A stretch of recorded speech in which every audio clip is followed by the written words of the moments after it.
Mission institute के online platform पर आप सबका स्वागत है। जैसा कि हम लोग भारतीय संविधान एक जीवंत दस्तावेज के संबंध में चर्चा कर रहे थे, परिचर्चा कर रहे थे और विश्लेषण कर रहे थे, तो उस पर देखेंगे 395 अनुच्छेद या वर्तमान समय में जो अनुच्छेद हैं, बहुत सारे संविधान संशोधन करके जुड़े गए। मूल संविधान में 395 अनुच्छेद थे और उन्हीं अनुच्छेदों के पार्टों में कुछ और नए अनुच्छेद संविधान संशोधनों द्वारा आवश्यकता पड़ने पर समय समय पर जोड़े गए। तो आज हम लोग अध्ययन करेंगे 1 से लेकर के 395 के मध्य जितने भी अनुच्छेद हैं और जो अनुच्छेद महत्वपूर्ण है उन्हीं अनुच्छेदों पर संपूर्ण रूप से चर्चा करेंगे। तो आइए चर्चा करते हैं भारतीय संविधान के प्रमुख अनुच्छेद। भारतीय संविधान के प्रमुख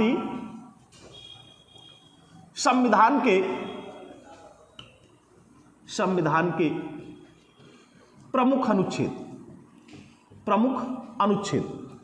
तो प्रमुख अनुच्छेदों पर अगर चर्चा करें तो कौन कौन से अनुच्छेद प्रमुख हैं, तो इन पर अगर चर्चा करें तो अनुच्छेद 1, 2 और 3।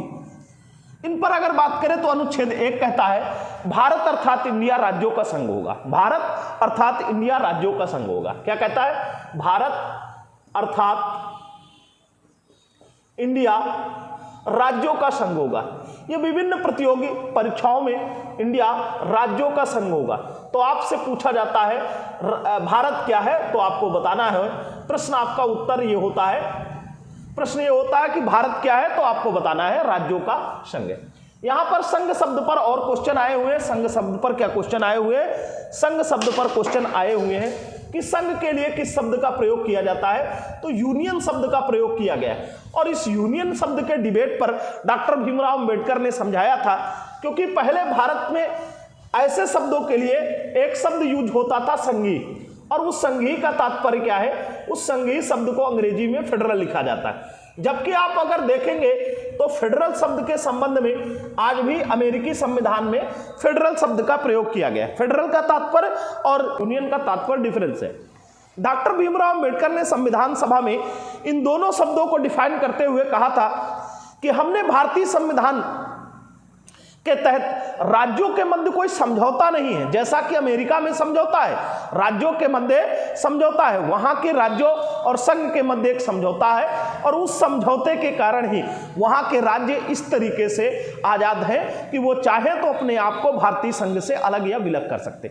लेकिन हिंदुस्तान में ऐसा प्रावधान नहीं है, क्योंकि भारतीय संविधान में क्या कहा जाता है? भारतीय संघ जो है विनाशी राज्यों का अविनाशी संघ है। कैसा है? विनाशी राज्यों का अविनाशी संघ है। अर्थात यहां पर राज्यों का विनाश तो हो सकता है, दो राज्यों को, एक राज्य को 2 या 2-4 भागों में डिवाइड किया जा सकता है। जैसा भी आपने देखा होगा तत्काल में क्या किया गया है कि जम्मू कश्मीर को 2 हिस्सों में दो केंद्र शासित प्रदेशों में विभाजित कर दिया गया। इसके पूर्व आपने देखा था आंध्र प्रदेश को काट करके तेलंगाना बना दिया गया। यहां तक कि उत्तर प्रदेश को आपने देखा था वर्ष 2000 में उत्तर प्रदेश को काट करके उत्तराखंड बना दिया गया था, मध्य प्रदेश को काट करके छत्तीसगढ़ बना दिया गया था, बिहार को काट कर झारखंड बना दिया गया था। तो राज्यों का विखंडन हो सकता है, राज्यों को तोड़ा जा सकता है, लेकिन संघ को तोड़ा नहीं जा सकता, क्योंकि संघ विनाशी राज्यों का अविनाशी संघ है। तो डॉक्टर भीमराव अंबेडकर ने समझाया था, और इसीलिए आपके भारतीय संविधान में फेडरल शब्द का या संघीय शब्द का प्रयोग नहीं किया गया है। आपसे विभिन्न प्रतियोगी परीक्षाओं में यह प्रश्न पूछा जाता है कि भारतीय संविधान में फेडरल शब्द का यूज कहां पर किया गया है, प्रयोग कहां पर किया गया, तो आपको बताना है वहां पर इसका प्रयोग नहीं है। संघीय शब्द की मान्यता नहीं, संघ शब्द की मान्यता है। और संघ क्या है? भारत अर्थात इंडिया राज्यों का संघ है। और यह पूछा जा सकता है भारतीय संविधान में भारत को कितने नामों से संबोधित किया जाता है, तो 2, भारत और इंडिया। अनुच्छेद 2 में कहते हैं नए राज्यों का प्रवेश और स्थापना। नए राज्यों का प्रवेश और स्थापना, नए राज्यों का प्रवेश और स्थापना। आप पूर्व में देखेंगे भारतीय संविधान के भाग 1 में नए राज्यों का प्रवेश और स्थापना, तो आप वहां पर इसका डिटेल देख सकते हैं। वहां पर आपको पढ़ाया गया है कि इस अनुच्छेद के तहत क्या किया गया। एक 35वां संविधान संशोधन और 36वें संविधान संशोधन द्वारा सिक्किम को पहले संयुक्त राज्य बनाया गया और उसके पश्चात पूर्ण राज्य का दर्जा प्रदान किया गया। अनुच्छेद 3 क्या कहता है? अनुच्छेद 3 कहता है कि नए राज्यों का निर्माण, नए राज्यों का निर्माण। अब यहां पर ध्यान रखना है, प्रवेश और स्थापना, नए राज्यों का निर्माण, नए राज्यों का निर्माण, उनके नाम, सीमा, क्षेत्र आदि में परिवर्तन। निर्माण, नाम, सीमा, क्षेत्र आदि में, सीमा सीमा क्षेत्र आदि में संसद क्या कर सकती है? संसद संविधान संशोधन द्वारा या विधि बनाकर परिवर्तन कर सकती है। संसद क्या कर सकती है? विधि बना करके। अभी जैसे देखा तेलंगाना की स्थापना हुई तो आंध्र प्रदेश और तेलंगाना के क्षेत्र डिवाइड हो गए या कम ज्यादा हो गए, उनकी सीमाएं बदल गई आंध्र प्रदेश की। अब क्या है, तेलंगाना की सीमाएं भी कुछ बन गई और क्या है, उनके नामों में भी परिवर्तन किया जा सकता है। जैसे आपने देखा होगा पश्चिम बंगाल का नाम पश्चिम बंग कर दिया गया था, उत्तर प्रदेश का पहले नाम संयुक्त प्रांत हुआ करता था, संयुक्त प्रांत का नाम अब वर्तमान समय में उत्तर प्रदेश है। तो इस तरीके से उत्तराखंड का पहले नाम उत्तराखंड था, अब उसको आप उत्तरांचल बोलते हैं।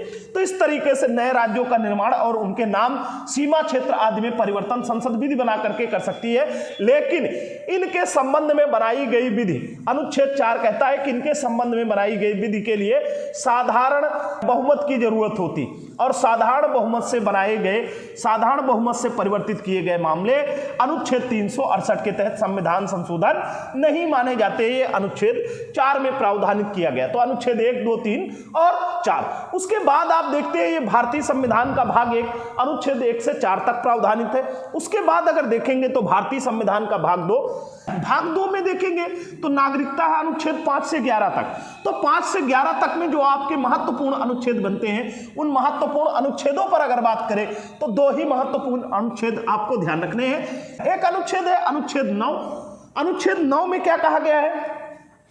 आर्टिकल 9 में और आर्टिकल 11, ये 2 ध्यान रखने हैं। भाग 5 से 11 के तहत विभिन्न प्रतियोगी परीक्षाओं के दृष्टिकोण से अन्य महत्वपूर्ण मामलों में तो अन्य अनुच्छेद भी हमको तैयार रखने।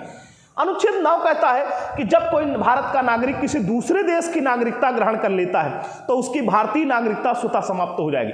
अनुच्छेद 9 कहता है कि जब कोई भारत का नागरिक किसी दूसरे देश की नागरिकता ग्रहण करता है तो उसकी भारतीय नागरिकता स्वतः समाप्त हो जाएगी। यह प्रावधान अनुच्छेद 9 में किया गया। 11 में क्या है?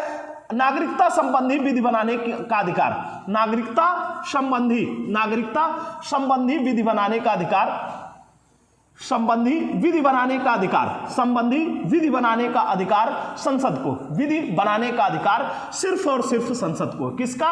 ये संघ सूची का विषय, इसलिए संसद को।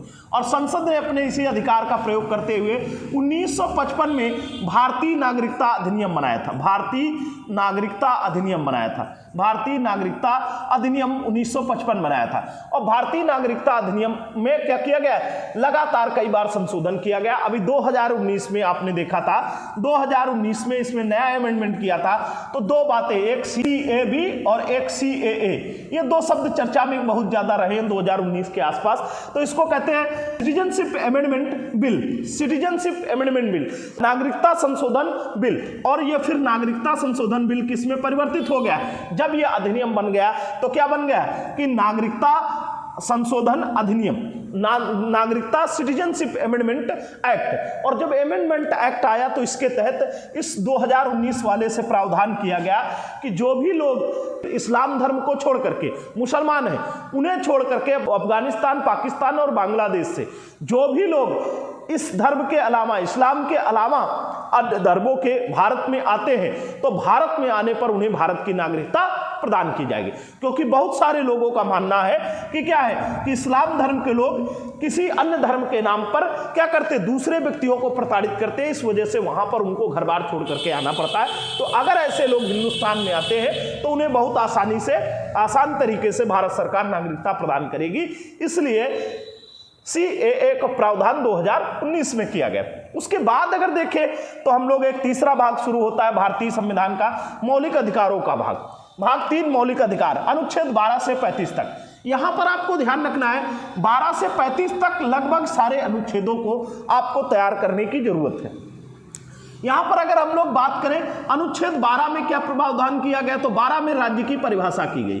राज्य की परिभाषा, राज्य की परिभाषा। अब राज्य की परिभाषा के अंतर्गत क्या क्या समाहित किया गया है, तो यहां पर आप देखेंगे राज्य की परिभाषा के अंतर्गत वो सारी संस्थाएं हैं जो विधिक है और कल्याणकारी कार्य करती है। क्योंकि राज्य का काम भी वही है, क्या करना, राज्य का काम भी क्या है, राज्य के नागरिकों का कल्याणकारी कार्य करना। राज्य का स्वरूप भी वैसा। अनुच्छेद 13 में देखेंगे तो अनुच्छेद 13 क्या कहता है कि संसद या राज्य विधानमंडल कोई ऐसी विधि नहीं बनाएंगे जिस विधि से व्यक्तियों के फंडामेंटल राइट का कोई वायलेंस हो या उन्हें अल्पीकरण हो या उन्हें कम किया जा सके। अगर कोई ऐसी विधि बनती है तो अगर कोई ऐसा कानून बनता है और पूरा कानून ऐसा करता है तो पूरा कानून शून्य माना जाएगा। अगर उस कानून की एक आधी लाइन क्या करती है, एक आधी लाइन या 1, 2, 4 पॉइंट 10 पॉइंट क्या करते हैं कि भारतीय संविधान के तहत नागरिकों के मौलिक अधिकारों का अल्पीकरण करते हैं, तो वो लाइनें, वो बिंदु क्या किए जाएंगे, वो प्रतिबंधित या शून्य घोषित किए जाएंगे जब तक वो ऐसा करते रहेंगे। अब आगे चलते हैं, अनुच्छेद 13 की बात हो गई। अनुच्छेद 14 से 18 तक जो प्रावधान किया गया है वो समानता के अधिकार का प्रावधान किया गया है। और समानता के अधिकार पे देखेंगे तो अनुच्छेद 14 में क्या प्रावधान किया गया है, तो 14 में विधि के समक्ष समता की बात की गई। विधि के समक्ष समता की बात की गई, अर्थात कानून के समक्ष सभी के सभी समान है। अर्थात इस पे और ज्यादा डीप में जाएंगे तो समानों के साथ समानता और असमानों के साथ असमानता। अनुच्छेद 15 में देखेंगे तो 15 में क्या प्रावधान किया गया है, ये 14 में प्रावधान हो गया 15 में। तो 15 में देखेंगे जाति, धर्म, मूलवंश, जन्म स्थान और लिंग, अर्थात किसी के महिला पुरुष होने के आधार पर, इन 5 आधारों पर किसी के साथ भेदभाव नहीं किया जाएगा। यह ध्यान रखना है। 15 में 5 और 15 में ना तो 5 के आधार पर ना ही किसी एक के आधार पर किसी व्यक्ति के साथ भेदभाव किया जाएगा। तो भेदभाव के निषेध का प्रावधान किसमें किया गया, अनुच्छेद 15 में किया गया। फिर उसके बाद देखेंगे अनुच्छेद 15 से कुछ अपवाद भी शुरू होते हैं। उन अपवादों को हम पूर्व में पढ़ा चुके हैं, आप फंडामेंटल राइट वाले भाग में जाकर के पढ़ सकते हैं। अनुच्छेद 16 में देखें तो 16 में है लोक नियोजन की अवसर की समता। नियोजन में अवसर की समता, लोक नियोजन में अवसर की समता की अगर बात करें तो लोक नियोजन में अवसर की समता का प्रावधान क्या है, तो अर्थात जब सरकार किसी प्रकार का नियोजन करती है या प्लानिंग करती है तो उस प्लानिंग में सभी के सभी लोग होंगे, सभी को समान अवसर दिया जाएगा शामिल होने के लिए। फिर अगर बात करें हम लोग अनुच्छेद 17 की, तो अनुच्छेद 17 में क्या प्रावधान किया गया है, तो 17 में प्रावधान किया गया है, क्या कहते हैं, अस्पृश्यता या छुआछूत का अंत। छुआछूत का अंत, इसके पर क्या प्रावधान किया गया है, इस पर आप देखेंगे किसी प्रकार का जो अस्पृश्यता का किसी प्रकार का व्यवहार है वो पूरी तरीके से प्रतिबंधित है और वो एक दंडात्मक प्रावधान है। अर्थात इस पर प्रावधान किया गया है कि इस पर संसद चाहे तो अनुच्छेद 35 के तहत कानून बना सकती। तो संसद ने इसीलिए अनुच्छेद 35 के तहत क्या किया था, अस्पृश्यता निवारण अधिनियम 1955 बनाया था। क्या बनाया था, अस्पृश्यता निवारण अधिनियम 1955, और इसे भी समय समय पर संशोधित किया गया। इसके तहत अगर किसी तरीके से कोई घृणात्मक व्यवहार या छुआछूत या अस्पृश्यता का प्रावधान करता है तो वो क्या है, अपराधी माना जाएगा।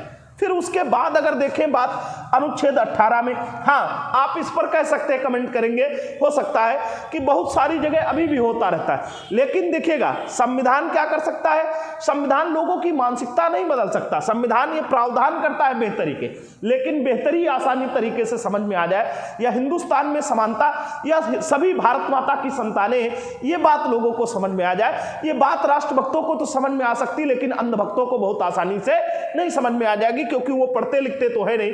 उनको जिस तरीके से मोटिवेट कर दिया जाता है, बता दिया जाता है, वो उसी राह में चलने वाले लोग होते।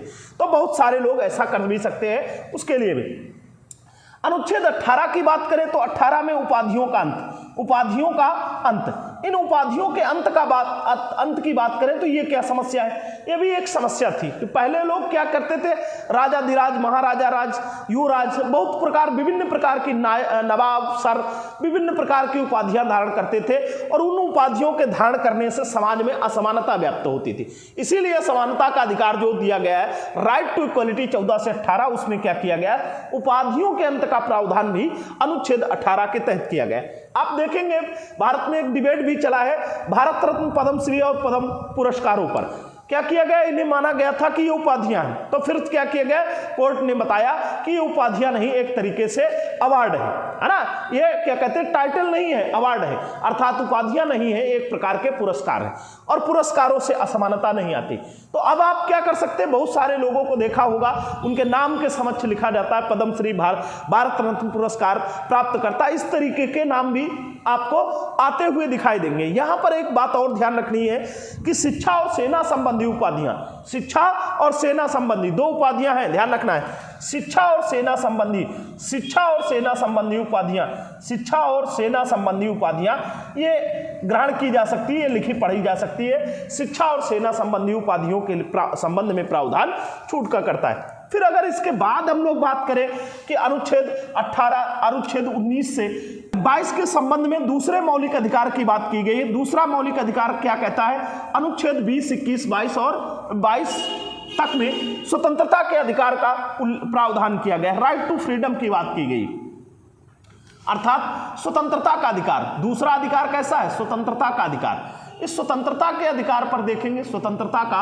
अधिकार, और स्वतंत्रता के अधिकार की अगर चर्चा करेंगे तो इसका प्रावधान अनुच्छेद 19 से 22 में किया गया है। किससे, 19 से 22 में, 19 से अनुच्छेद 22 तक में स्वतंत्रता के अधिकार का प्रावधान किया गया।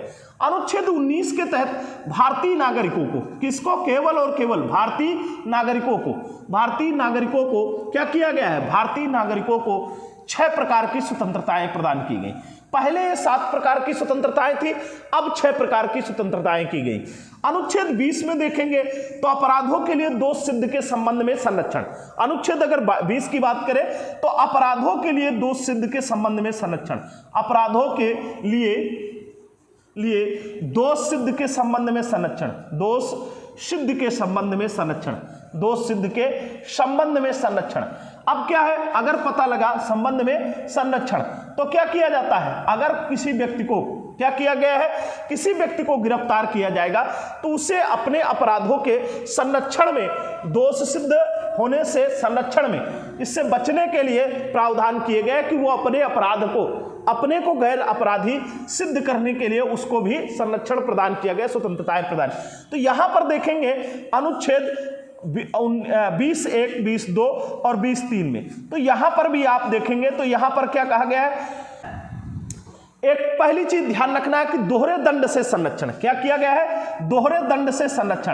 किसी भी व्यक्ति को एक अपराध के लिए एक बार दंडित किया जाएगा, बार बार दंडित नहीं किया जाएगा, तो दोहरे दंड से संरक्षण है।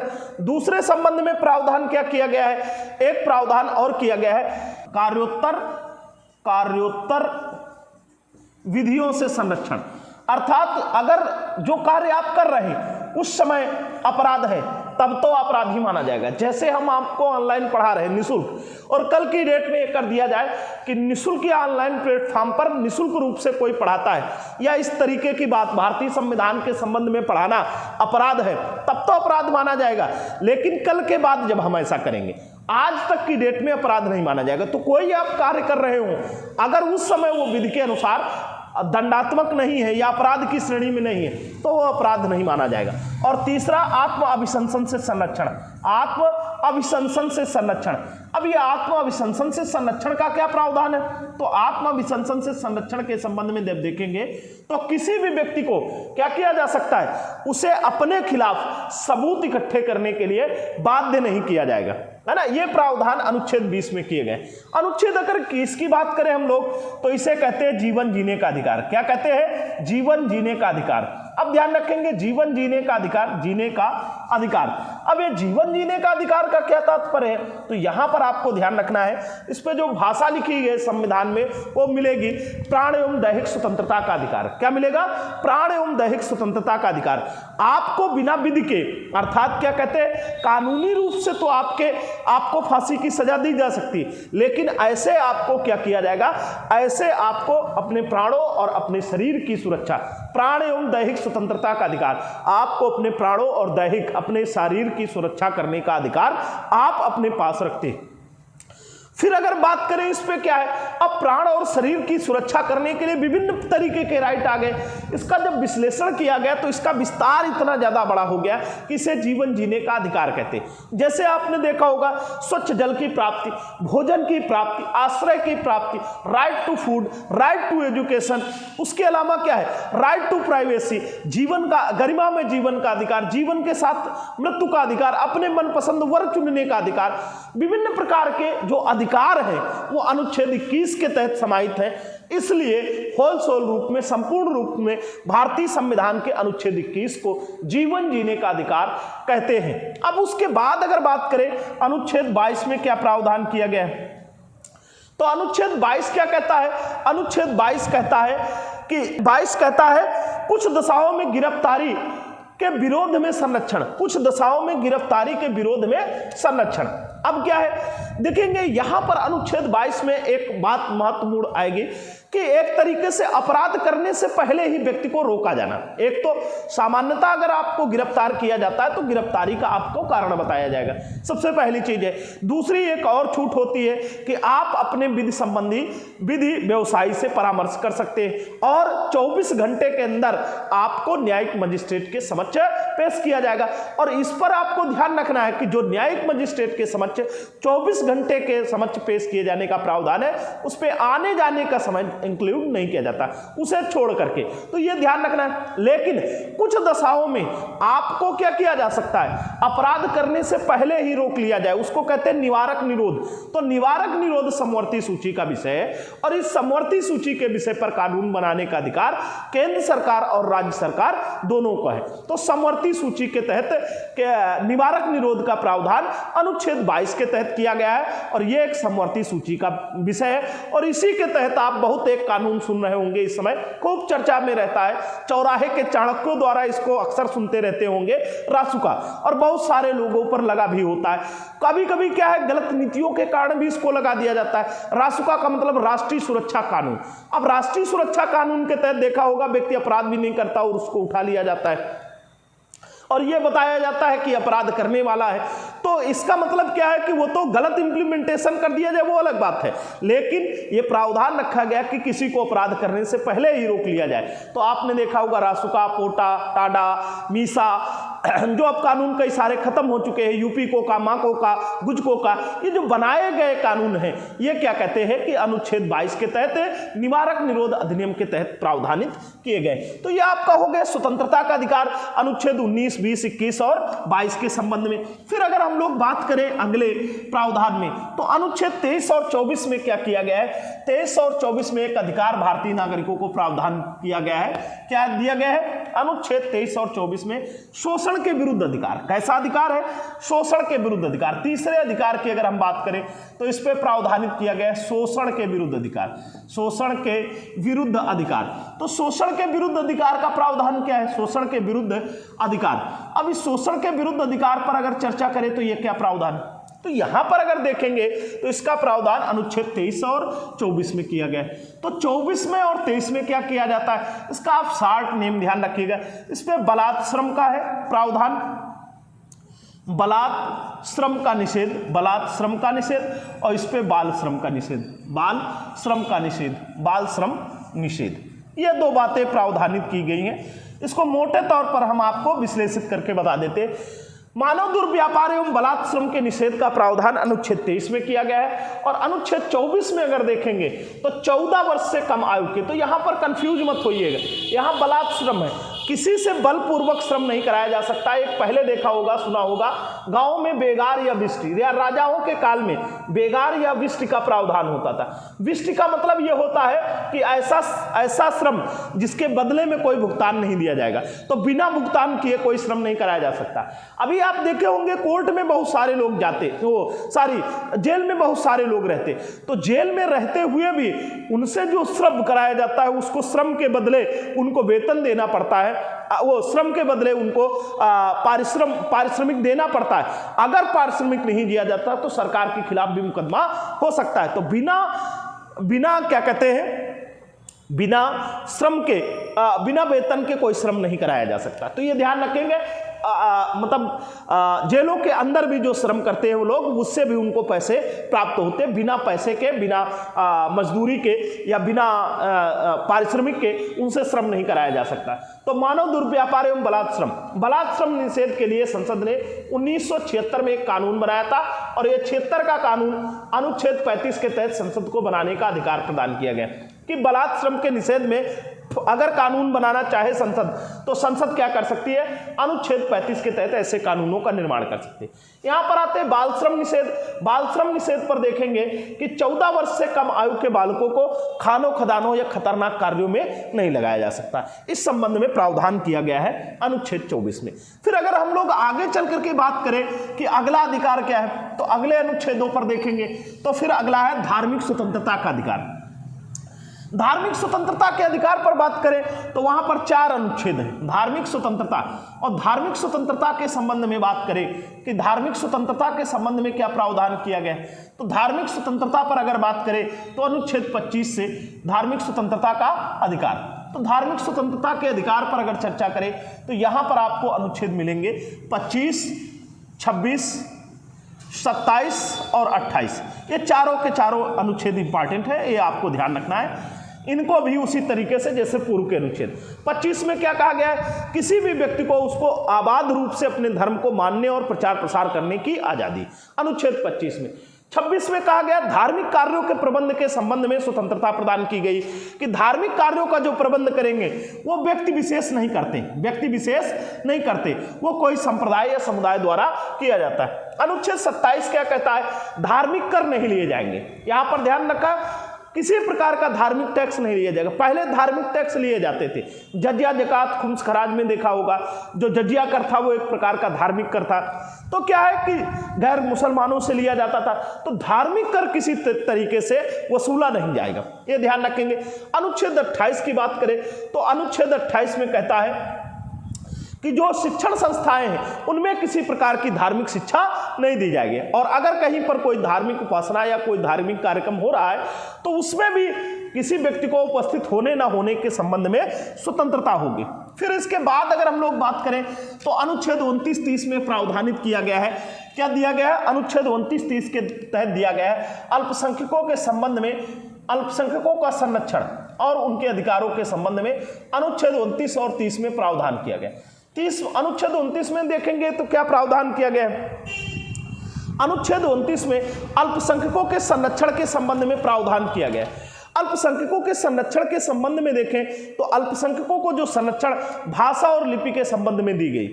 अब अल्पसंख्यकों के संबंध में यहां पर ध्यान रखेंगे एक बात और, अल्पसंख्यक शब्द को कहीं पर भारतीय संविधान में परिभाषित नहीं किया गया। अनुच्छेद 30 में क्या कहता है कि धार्मिक रूप से जो अल्पसंख्यक हैं और भाषाई जो अल्पसंख्यक हैं वो अपने धर्म और लिपि और भाषा, अपने रीति रिवाजों को, परंपराओं को क्या कर सकते हैं, संरक्षित रखने के लिए क्या कर सकते हैं, स्कूल, कॉलेज या संस्थाओं का निर्माण कर सकते हैं। और ये जो स्कूल, कॉलेज, संस्थाएं होंगी उनके संबंध में वो शासन प्रशासन बनाने का भी अधिकार या शासन प्रशासन चलाने का भी अधिकार रखते हैं। फिर इसके बाद अगर बात करें अनुच्छेद 32 को, तो अनुच्छेद 32 को डॉक्टर भीमराव अंबेडकर ने भारतीय संविधान की आत्मा कहा था। अनुच्छेद 32 इसको जरूर ध्यान रखना। डॉक्टर भीमराव अंबेडकर के अनुसार, डॉक्टर भीमराव अंबेडकर के अनुसार,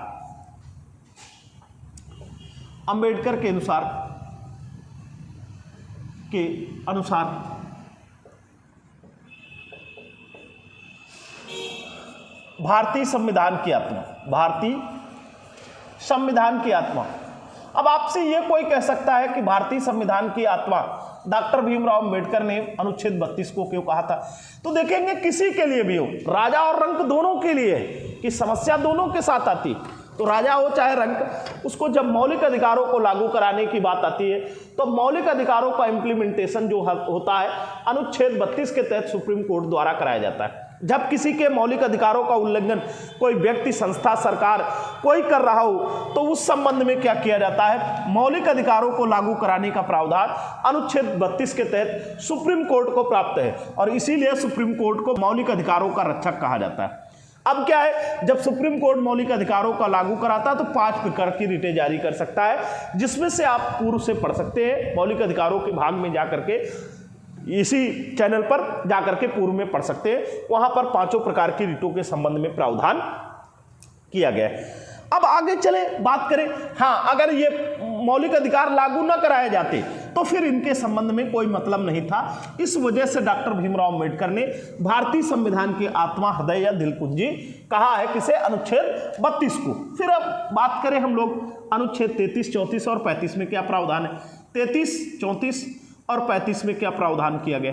अनुच्छेद 33 में प्रावधान क्या किया गया है कि मौलिक अधिकार जो हैं वो विभिन्न प्रकार के कुछ ऐसे विभाग हैं जिन व्यक्तियों को मौलिक अधिकार लागू कराए जाने के संबंध में या उनके मौलिक अधिकारों का अल्पीकरण किया जा सकता है। जैसे सूचना ब्यूरो या क्या कहते हैं गुप्तचर समाचार एजेंसियों में सेना में काम करने वाले लोगों को, जैसे आपने देखा होगा पुलिस विभाग के लोगों को संगठन बनाने की स्वतंत्रता नहीं है, जबकि रेलवे में संगठन या यूनियन है, वकीलों का संघ या यूनियन है, शिक्षकों का यूनियन या संघ है, लेकिन पुलिस वालों का नहीं। क्योंकि पुलिस वालों का अगर यूनियन बन जाएगा तो शासन सत्ता में, जैसे दूसरे देशों में देखते हैं तख्ता पलट की समस्या आती, तो तख्ता पलट की समस्या क्रिएट हो सकती है। तो यहां पर आपको ध्यान रखना है, विभिन्न प्रकार के व्यक्तियों या विभिन्न प्रकार के पदाधिकारियों के मौलिक अधिकारों का अल्पीकरण किया जाता है। इसमें मार्शल लॉ के संबंध में प्रावधान किया गया है। जब सेना का कानून लागू होता है, सेना की विधि लागू होती है, मार्शल लॉ लागू होता है, तब विभिन्न प्रकार के मौलिक अधिकार छीने जा सकते हैं, क्योंकि वो विशेष परिस्थितियों में लगाए जाते हैं। अनुच्छेद 35 में आपने पढ़ रखा होगा, अनुच्छेद 35 में क्या प्रावधान किया गया है कि अनुच्छेद 17 और अनुच्छेद 23 के तहत अगर भारतीय संविधान के मौलिक अधिकारों में कोई ऐसी समस्या है जिनके लिए दंडात्मक कार्रवाई करने हेतु या कोई कानून का निर्माण करने हेतु कानून का निर्माण करना आवश्यक है, तो अनुच्छेद 35 के तहत अनुच्छेद 17 और अनुच्छेद 23 के संबंध में जो उपबंध किए जा सकते हैं, कानून बनाए जा सकते हैं, वो अनुच्छेद 35 के तहत संसद द्वारा बनाए जा सकते हैं। ये आपको ध्यान रखना है। और संसद ने अपनी इसी शक्ति का प्रयोग करते हुए 1955 में भारतीय नागरिकता अधिनियम और 1976 में बंधुआ मजदूरी उन्मूलन अधिनियम का निर्माण किया था। इसके बाद अगर हम लोग चले कि क्या कहते हैं मौलिक अधिकारों के पश्चात, तो एक भाग है भारतीय संविधान का राज्य के नीति निर्देशक तत्व। राज्य के नीति निर्देशक तत्व, राज्य के नीति निर्देशक तत्वों का जो प्रावधान है भाग 4 का के तहत 4 में क्या किया गया, आर्टिकल 36 से 51 तक में प्रावधान किया गया।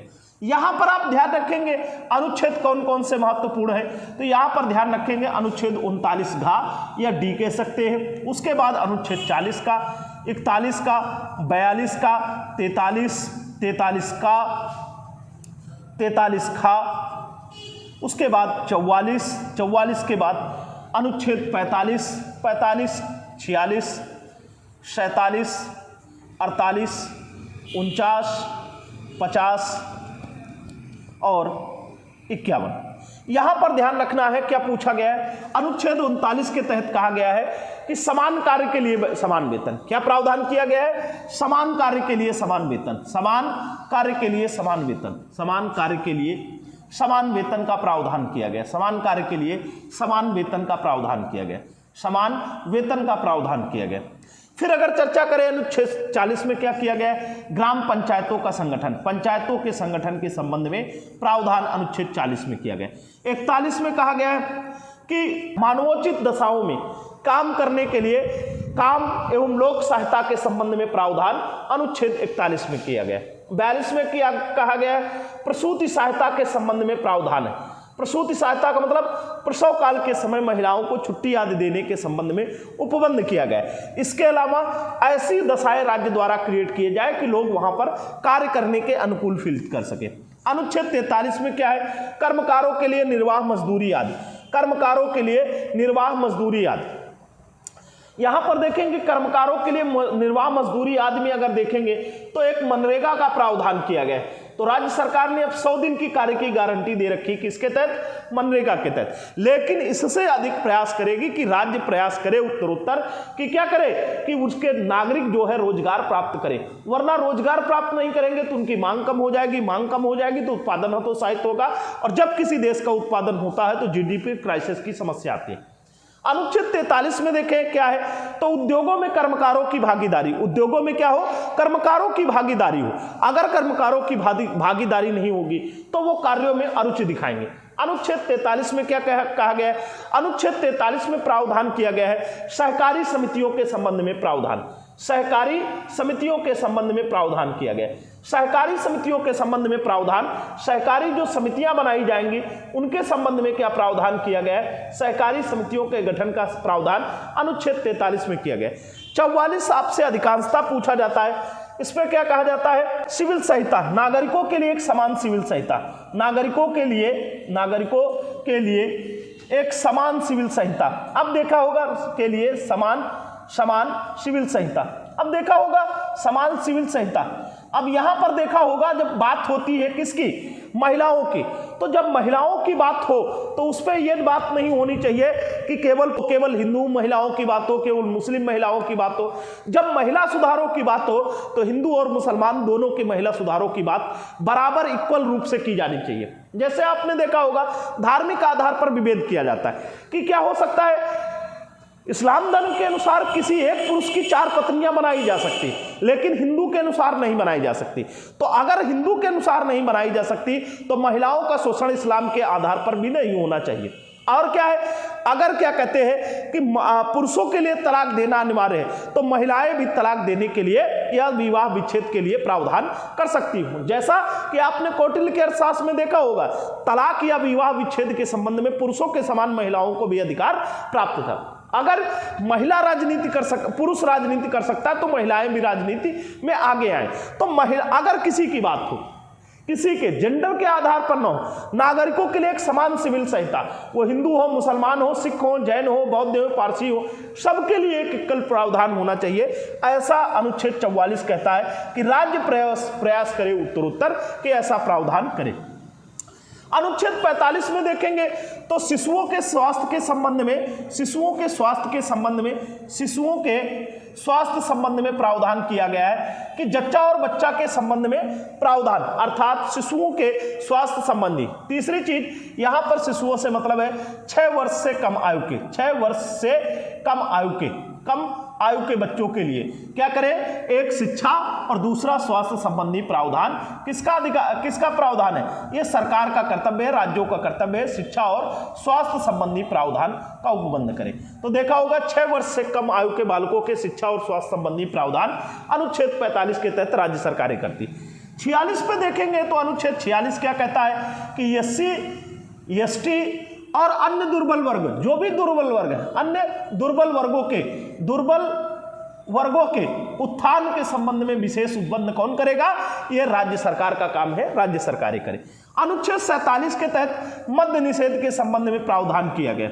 मद्य निषेध के संबंध में कैसे प्रावधान किया गया, यहां पर कहा गया है कि राज्य सरकार का यह नैतिक दायित्व है, राज्य सरकार का यह कर्तव्य है कि राज्य सरकारें क्या करें, अपने राज्य के नागरिकों को औषधियों के अलावा कहीं पर कोई मादक द्रव्यों का सेवन करने की अनुमति ना दे, मादक द्रव्यों का सेवन ना कराएं। तो उसी को शॉर्ट में कहा जा सकता है मद्य निषेध। अनुच्छेद 48 कृषि एवं पशुपालन के संगठन के संबंध में प्रावधान करता है। कृषि एवं पशुपालन के संबंध में संगठन का प्रावधान करता है। तो कृषि और पशुपालन को अगर जोड़ेंगे तो इसको हम प्रमुख रूप से क्या कह सकते हैं, मिश्रित कृषि कह सकते हैं। क्या कह सकते हैं, मिश्रित कृषि। तो मिश्रित कृषि के संबंध में क्या प्रावधान है, अनुच्छेद 48। अब कृषि होगी तो कृषि के लिए पहले पशुओं की जरूरत होती थी, तो पशुओं की जरूरत होने के कारण ही यहां पर कहा गया है कि दुधारू गायों और बलिष्ठ बैलों या दुधारू गायों और बैलों की हत्या ना की जाए। तो यहां पर आप देखेंगे जैसे मद्य निषेध का, तो गौहत्या निषेध का आपसे पूछा जाएगा, गौहत्या निषेध का प्रावधान किसमें किया गया है, तो अनुच्छेद 48 के तहत गौहत्या निषेध के संबंध में प्रावधान किया गया है कि गौहत्या ना की जाए।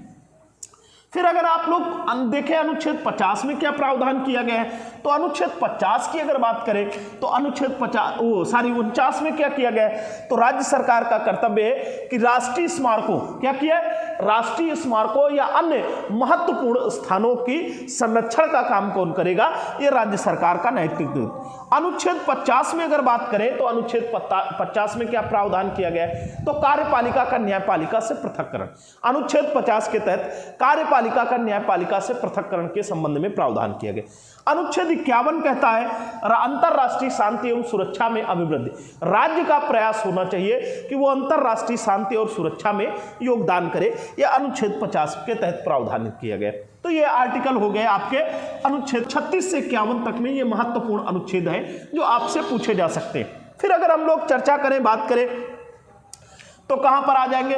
अनुच्छेद 52 से लेकर के 62 तक क्या किया गया है? राष्ट्रपति के संबंध में उपबंध किया गया। इसके लिए हमने आपको एक कोड बता रखा है, पकानि कोका द्वियोदशम। पकानि कोका द्वियोदशम, कोका द्वियोदशम। अब ये पकानि कोका द्वियोदशम के संबंध में क्या प्रावधान किया गया है? द्वियोदशम। तो इस पर आपको हम बता चुके हैं कि अनुच्छेद 52 में राष्ट्रपति का पद, अनुच्छेद 53 में कार्यपालिका शक्ति, अनुच्छेद 54 में राष्ट्रपति का निर्वाचन, अनुच्छेद 55 में राष्ट्रपति का कोटा, अनुच्छेद 56 में राष्ट्रपति की कार्यकाल, अनुच्छेद 57 में राष्ट्रपति का दोबारा निर्वाचन, अनुच्छेद 58 में उसकी योग्यताएं, अनुच्छेद 59 में उसकी दशाएं, अनुच्छेद 60 में उसकी शपथ और अनुच्छेद 61 में महाभियोग की प्रक्रिया का उल्लेख किया गया है। तो यहां से यहां तक प्रावधान ध्यान रखेंगे। अब अनुच्छेद 62 में क्या प्रावधान किया गया है? तो 62 में कहा गया है कि जब किसी कारण से उसका पद आकस्मिक रूप से रिक्त हो जाए तो उस पद पर कौन कार्य करेगा? तो आकस्मिक रिक्त के दौरान क्या किया जाएगा? तो तत्काल 6 माह के अंदर चुनाव कराया जाएगा और 6 माह के अंदर चुनाव कराने से पूर्व अगर उसकी स्थिति ऐसी है कि कुछ समय पश्चात वो पद ग्रहण कर सकता है तो उतने समय के लिए कार्यवाहक राष्ट्रपति का प्रावधान है, जिसे उपराष्ट्रपति द्वारा उपराष्ट्रपति इस पद पर नियुक्त किया जाता है। तो यहां पर ध्यान रखेंगे, यह प्रावधान अनुच्छेद 52 से 62 तक या 52 से लेकर के 62 तक राष्ट्रपति के संबंध में प्रावधान किया गया। आप 63 से 69 तक अगर देखें तो 63 से 69 तक किसका? उपराष्ट्रपति के संबंध में प्रावधान किए गए। उपराष्ट्रपति के संबंध, अब उपराष्ट्रपति के संबंध में क्या प्रावधान किए गए? तो यहां पर आप ध्यान रखेंगे, अनुच्छेद 63 कहता है भारत का एक उपराष्ट्रपति होगा, अनुच्छेद 64 कहता है उपराष्ट्रपति राज्यसभा का पदेन सभापति होगा, अनुच्छेद 65 में कहा गया है कि कार्यवाहक उपराष्ट्रपति क्या करेगा? कार्यवाहक राष्ट्रपति होगा, कार्यवाहक राष्ट्रपति। अब कार्यवाहक राष्ट्रपति होगा तो अब तक कार्यवाहक राष्ट्रपतियों में आप देखेंगे कौन कौन कार्यवाहक राष्ट्रपति बना है। तो वीवी गिरी बने हैं, एम हिदायतुल्लाह बने हैं और बीडी जत्ती। ये 3 व्यक्ति ऐसे हैं जो कार्यवाहक राष्ट्रपति के रूप में काम कर चुके हैं। अब देखेंगे अनुच्छेद 63 कहता है भारत का एक उपराष्ट्रपति होगा, तो उपराष्ट्रपति का पद संवैधानिक, उपराष्ट्रपति राज्यसभा का पदेन सभापति होगा। इस संबंध में प्रावधान किया गया। अनुच्छेद 66 में देखेंगे तो उपराष्ट्रपति के निर्वाचन के संबंध में प्रावधान किया गया है। उन्हीं अनुच्छेद 69 में देखेंगे तो उपराष्ट्रपति द्वारा शपथ ग्रहण किए जाने का प्रावधान किया गया है कि वो शपथ क्या करेगा? तो प्रेसिडेंट के समक्ष ग्रहण करेगा। वाइस प्रेसिडेंट शपथ किसके? प्रेसिडेंट के समक्ष ग्रहण करेगा। इस संबंध में प्रावधान किया गया। इसके बाद अगर हम लोग बात करें महत्वपूर्ण अनुच्छेदों पर, तो अनुच्छेद 72 में राष्ट्रपति की क्षमादान शक्ति का प्रावधान किया गया है। राष्ट्रपति की क्षमादान शक्ति, राष्ट्रपति की क्षमादान शक्ति के संबंध में प्रावधान है कि राष्ट्रपति क्या कर सकता है? किसी भी व्यक्ति को जो सजा प्राप्त है, सजा याफ्ता है, उसकी सजा को कम कर सकता है, बदल सकता है या समाप्त कर सकता है। इस संबंध में राष्ट्रपति को अनुच्छेद 72 के तहत क्षमादान की शक्ति प्राप्त की गई है, प्रदान की गई।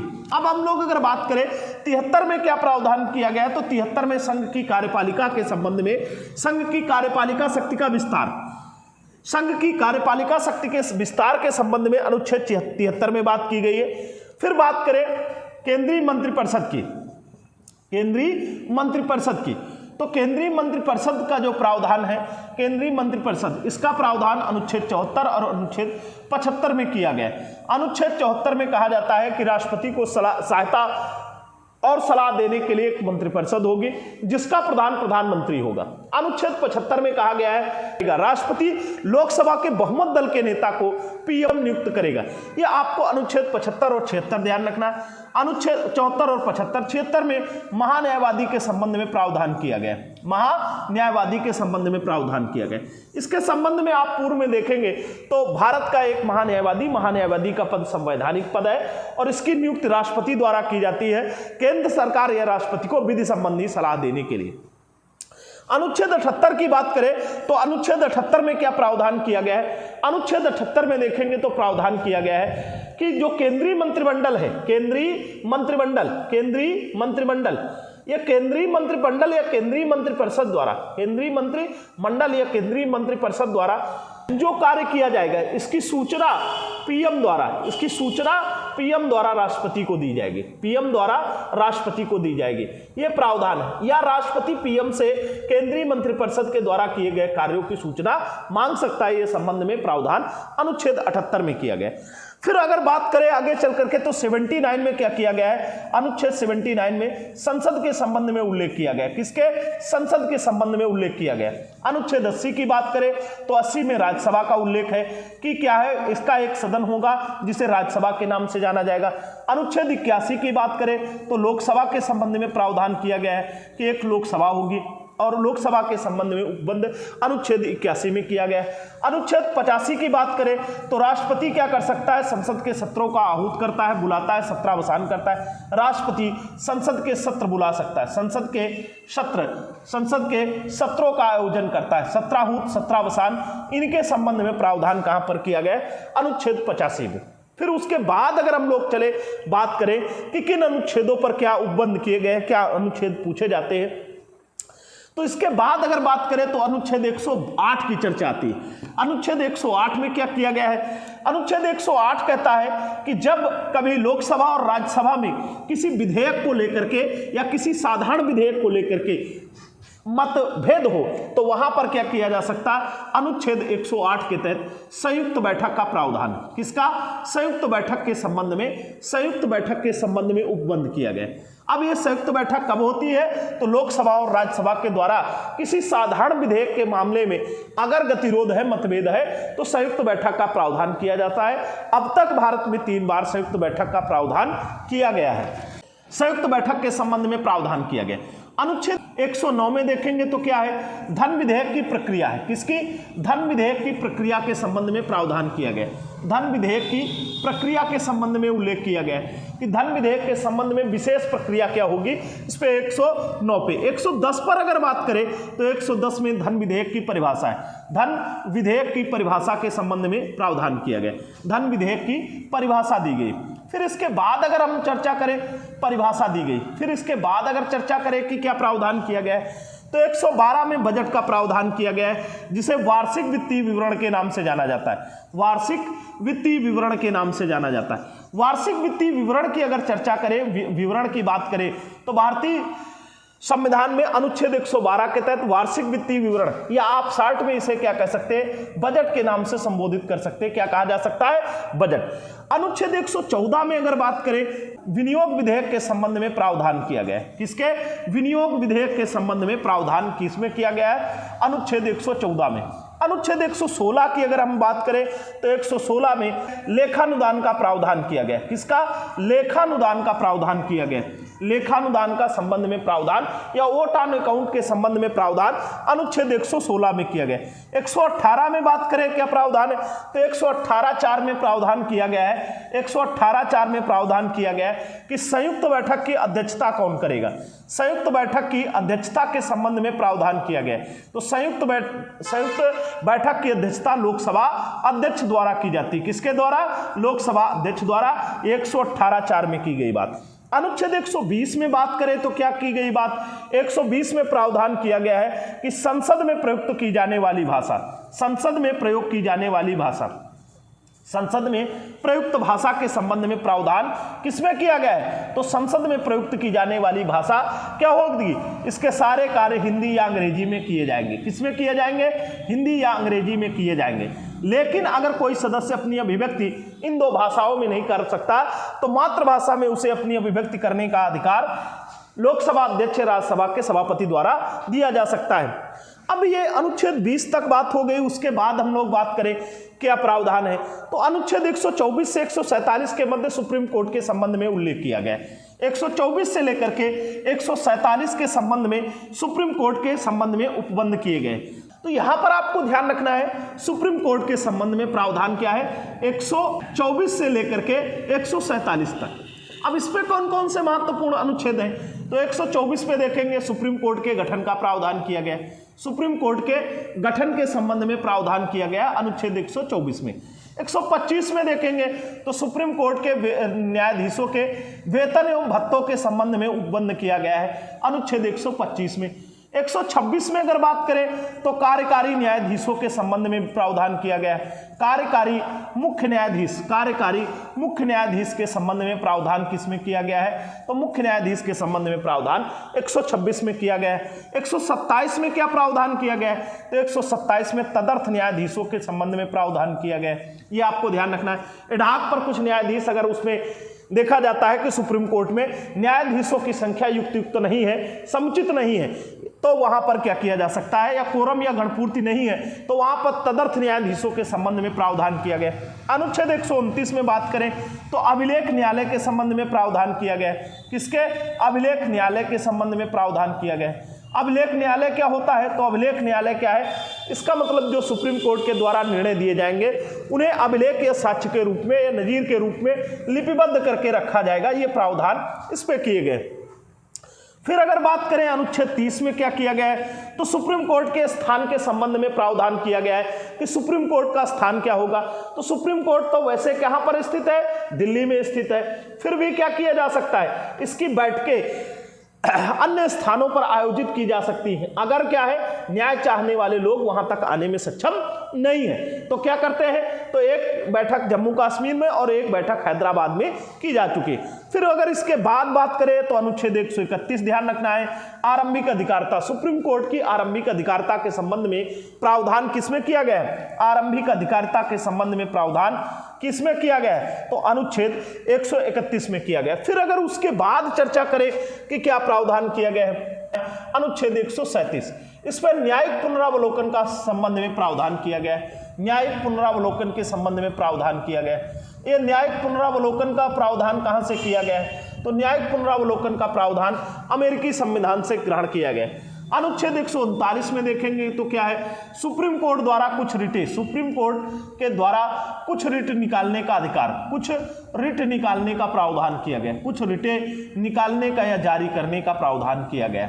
अब ये कुछ रिटें कैसे हो सकती है? जो मौलिक अधिकारों से इतर होंगी। फिर उसके बाद ध्यान रखेंगे अनुच्छेद 141 में क्या प्रावधान किया गया है कि सुप्रीम कोर्ट द्वारा दिए गए डिसीजन अधीनस्थ न्यायालयों को बाध्यकारी होंगे, उन्हें मानना ही होगा, आबद्ध कर होंगे, इस संबंध में प्रावधान किया गया। अनुच्छेद 143 में देखें क्या प्रावधान किया गया। तो परामर्शदात्री क्षेत्राधिकार, सुप्रीम कोर्ट क्या कर सकता है? सुप्रीम कोर्ट परामर्शदात्री क्षेत्राधिकार, सुप्रीम कोर्ट परामर्शदात्री क्षेत्राधिकार। अब इस परामर्शदात्री क्षेत्राधिकार के संबंध में अगर बात करें तो क्या होता है, राष्ट्रपति सुप्रीम कोर्ट से विधि संबंधी मामलों में परामर्श मांग सकता है, किंतु सुप्रीम कोर्ट परामर्श देने के लिए बाध्य नहीं, वो चाहे तो दे और चाहे तो ना दे। फिर इसके बाद अगर बात करें तो अनुच्छेद 143 के बाद अगर देखें तो 143 के बाद आप देखेंगे 147 तक में ये बंद हो गए। तो ये प्रमुख मामले हैं जो सुप्रीम कोर्ट से संबंधित हैं, इन्हें आपको ध्यान रखना होगा। फिर अगर 148 से 151 तक बात करें तो 148 से सीएजी का प्रावधान किया गया। सीएजी के संबंध में जो बंद किए गए आर्टिकल 148 से 151 के संबंध में प्रावधान। सीएजी का मतलब है कंप्ट्रोलर एडिटर जनरल, नियंत्रक महालेखा परीक्षक के संबंध में प्रावधान अनुच्छेद 148 से 151 के मध्य किए गए। फिर अगर हम लोग चर्चा करें, बात करें कि इसके बाद क्या प्रावधान, तो भाग 6 की शुरुआत होती है। तो वहां आपको भाग 6 के संबंध में जो प्रावधान ध्यान रखने हैं, क्या प्रावधान या क्या उपबंध किए गए हैं। तो अनुच्छेद 153 से लेकर के 161 तक, 153 से लेकर के 161 तक में राज्यपाल के संबंध में उपबंध किया गया। और इस पर हमने आपको पीछे कोड पढ़ा रखा है, रकान पायो शर्ते शपथ, रकान पायो शर्ते शपथ, क्या पायो, रकान पायो शर्ते शपथ। अब इस पे संबंध में क्या प्रावधान किया गया है, तो यहां पर देखेंगे राज्यपाल का पद 153 में, राज्य की कार्यपालिका शक्ति किसमें निहित होगी, राज्यपाल में 154 में। 155 में राज्यपाल के निर्वाचन के संबंध में प्रावधान किया गया है। 156 में अगर बात करें तो 156 में राज्यपाल की पदावधि के संबंध में प्रावधान किया गया है। 157 में बात करें तो राज्यपाल की योग्यता के संबंध में उपबंध किया गया है।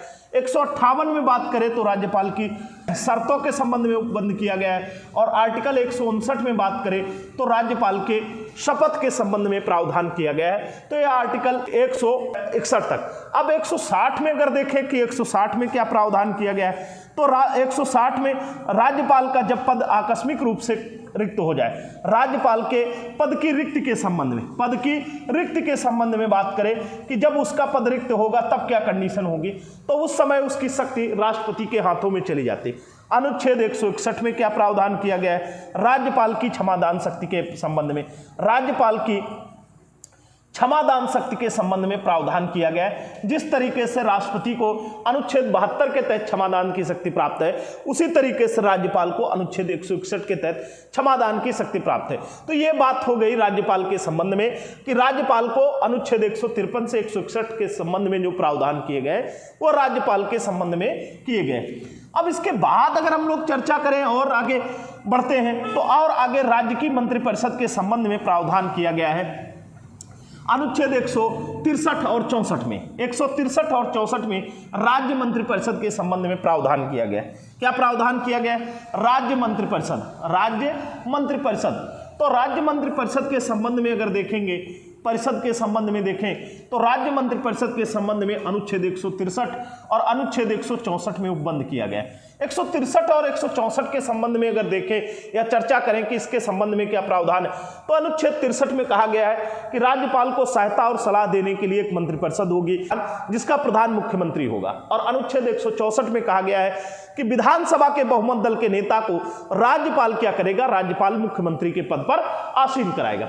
165 की अगर बात करें तो 165 में राज्य के महाधिवक्ता का प्रावधान किया गया है। महाधिवक्ता एडवोकेट जनरल के संबंध में, महाधिवक्ता के संबंध में प्रावधान किया गया है कि राज्य में राज्य मंत्रिपरिषद को या राज्यपाल को विधि संबंधी परामर्श देने के लिए एक पदाधिकारी होगा जिसे महाधिवक्ता कहा जाता है। क्या कहा जाता है? महाधिवक्ता के नाम से जाना जाता है। अनुच्छेद 165 के तहत प्रावधान किए गए। फिर अगर उसके बाद और आगे चल करके चर्चा करें तो 167 में बात की गई है। 167 में कहा गया है कि राज्यपाल को सूचना देगी, मंत्रिपरिषद के कार्यों के संबंध में राज्यपाल को सूचना का अधिकार या राज्यपाल को सूचना प्रदान की जाएगी मंत्रिपरिषद के संबंध में। और यह सूचना कौन देगा? सीएम द्वारा प्रदान की जाएगी। सीएम द्वारा राज्य मंत्रिपरिषद द्वारा किए गए कार्यों की सूचना किसको दी जाएगी? राज्यपाल को। यह राज्यपाल क्या कर सकता है? स्वयं सीएम से ऐसी सूचनाएं मांग सकता है। यह 167 में प्रावधान किए गए। इसके बाद अगर देखें तो 169, 70 और 71 की बात करें तो अनुच्छेद 169 और 70 में क्या प्रावधान किया गया है? यहां पर ध्यान रखेंगे, जिस तरीके से केंद्र में संसद कार्य करती है उसी तरीके से राज्यों में राज्य विधानमंडल काम करता है। तो अनुच्छेद 168 में कहा गया है राज्य विधानमंडल के संबंध में, राज्य विधानमंडल के संबंध में या विधायिका के संबंध में। राज्य विधानमंडल की अगर बात करें तो इसके भी दो सदन होते हैं, एक क्या होता है? विधानसभा, और एक क्या होती है? विधान परिषद। तो विधानसभा और विधान परिषद के संबंध में प्रावधान क्या किया गया है? इसमें अनुच्छेद, इसका जो उल्लेख किया गया 170 में किया गया है, इसका उल्लेख जो किया गया अनुच्छेद 171 में किया गया है। यहां पर और बात ध्यान रखनी है कि अनुच्छेद 169 में क्या किया गया है? अगर किसी राज्य में 169 में कहा गया है किसी राज्य विधान परिषद नहीं है तो उस विधान परिषद का गठन किया जा सकता है, और अगर विधान परिषद है तो उसे समाप्त करने का प्रावधान भी किसमें है? अनुच्छेद 169 के तहत किसी राज्य में विधान परिषद के सृजन या समाप्ति का प्रावधान किया गया है। किसका? सृजन और समाप्ति के संबंध में प्रावधान किसमें किया गया है? अनुच्छेद 169 के तहत किया गया है। तो इसके बाद अगर देखेंगे अनुच्छेद 198 में, 198 में क्या किया गया है? 198 में धन विधेयक के संबंध में प्रावधान किया गया है। राज्य धन विधेयक के संबंध में प्रावधान अनुच्छेद 198 में किया गया है। 202 में देखेंगे तो राष्ट्रपति द्वारा विधेयकों को अनुमति दिए जाने के संबंध में प्रावधान किया गया है। अनुच्छेद 202 की बात करें तो राज्य बजट के संबंध में प्रावधान, अनुच्छेद 202 में क्या किया गया है? राज्य बजट के संबंध में प्रावधान किया गया है। राज्य बजट के संबंध में प्रावधान किया गया, बजट के संबंध में प्रावधान किया गया कि राज्य बजट का प्रावधान किसमें किया गया है? अनुच्छेद 202 के तहत किया गया। फिर अगर बात करें एक आर्टिकल आप ध्यान रख सकते हैं 213। क्या ध्यान रख सकते हैं?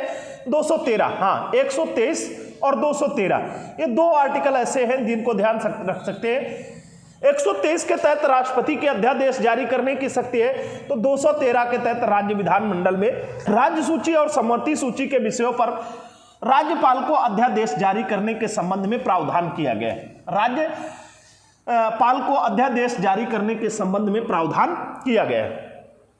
अब उसके बाद अगर बात करें हाई कोर्ट की, तो अनुच्छेद 214 से लेकर के हाई कोर्ट के संबंध में आर्टिकल 214 से लेकर के 232 तक में प्रावधान किया गया। तो यहां पर अगर देखेंगे तो 214 के तहत राज्यों के लिए हाई कोर्ट होगा, राज्यों के लिए एक हाई कोर्ट होगा, राज्यों के लिए एक हाई कोर्ट होगा, यह एक उच्च न्यायालय होगा, इस संबंध में प्रावधान किया गया। लेकिन यहां पर आपको ध्यान रखना है, एक आर्टिकल है 231 और 231 क्या कहता है, एक ही हाई कोर्ट क्या कर सकता है, 2 या 2 से अधिक राज्यों के निर्णय भी कौन कर सकता है, एक ही हाई कोर्ट कर सकता है। यहां पर यह बात ध्यान रखनी। अनुच्छेद 215 में अभिलेख न्यायालय के संबंध में प्रावधान किया गया कि हाई कोर्ट भी कैसा होता है, एक प्रकार का अभिलेख न्यायालय होता है। कैसा होता है, एक प्रकार का अभिलेख न्यायालय होता है। फिर अनुच्छेद 216 की अगर चर्चा करें तो 216 में क्या किया गया है, हाई कोर्ट के गठन का प्रावधान किया गया है। हाई कोर्ट के गठन का प्रावधान किसमें किया गया है, तो हाई कोर्ट के गठन का प्रावधान अनुच्छेद 216 में किया गया है।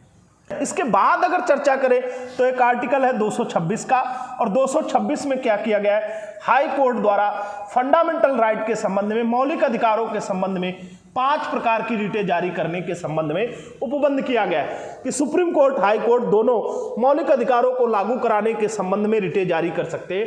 यह प्रावधान अनुच्छेद 226 के तहत किया गया है। फिर अगर देखेंगे आप तो एक आर्टिकल आता है 233।